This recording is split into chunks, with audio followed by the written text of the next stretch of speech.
এভাবে নিউজ হচ্ছে এবং হেডলাইন হচ্ছে।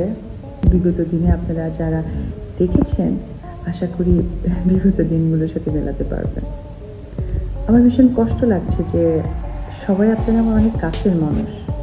5 নায়িকাকে নিয়ে র্যাম্পে হাঁটলেন শাকিব খান, কিন্তু কেন ছিলেন না অপু বিশ্বাস? ফোন কলে অপু বিশ্বাসকে দাওয়াত দিয়েছিল শাকিব, এরপরও কেন অনুষ্ঠানে যায়নি অপু বিশ্বাস?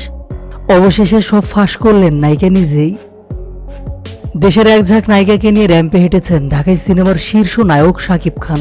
গতকাল শুক্রবার রাতে রাজধানীর একটি 5 তারকা হোটেলে আয়োজিত ফ্যাশন শোতে সম্পূর্ণ ভিন্ন রূপে হাজির হয়েছিলেন তিনি। ঢাকা ফ্যাশন ডে 2024 নামের এই ফ্যাশন শোতে শাকিবের কসমেটিক্স উৎপাদনকারী ব্র্যান্ড রিমার্কের হয়ে ফ্যাশন শোতে দেখা গেছে বিদ্যা সিনহা, মিম, পূজা চেরি, পরিমণি, তানজিন তিশা ও সাবিলা নূরকে। তবে এদিন দেখা যায়নি প্রতিষ্ঠানটির অন্যতম ব্র্যান্ড অ্যাম্বাসেডর চিত্রনায়িকা অপু বিশ্বাসকে।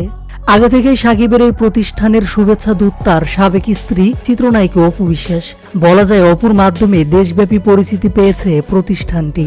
ব্র্যান্ড অ্যাম্বাসেডরের সদস্য হয়েও কেন অনুষ্ঠানে উপস্থিত হননি তিনি, এমন প্রশ্ন এখন সবার মুখে মুখে। সংবাদ মাধ্যমেও তা নিয়ে হচ্ছে আলোচনা। এদিকে অপু বিশ্বাসের অনুপস্থিতির বিষয়টি নিয়ে গণমাধ্যমকে প্রতিষ্ঠানটির জনসংযোগ কর্মকর্তা জানান, অপু বিশ্বাস সহ আরও 8 জন ব্র্যান্ড অ্যাম্বাসেডর এতে অংশ নেননি। শিডিউল জটিলতায় এমনটা হতে পারে। এদিকে এবার এ বিষয়ে গণমাধ্যমকে অবশেষে মুখ খুলেছেন অপু বিশ্বাস। এ বিষয়ে তিনি বলেন, আমি কয়েকদিন দেশের বাইরে ছিলাম। আয়োজকরা হয়তো আমার সঙ্গে যোগাযোগ করতে পারেনি, তবে দেশে আসার পর তারা আমার সঙ্গে যোগাযোগ করেছে।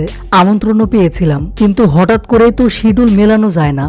তবে এই অনুষ্ঠানে আমাকে না দেখে অনেকে ফোন করেছে। এ ভালোবাসায় আমি সত্যি মুগ্ধ।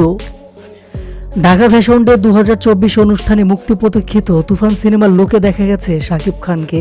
এদিন প্রথমবারের মতো এক ঝাঁক তারকা নিয়ে মঞ্চের ঝলক দেখিয়েছেন তিনি।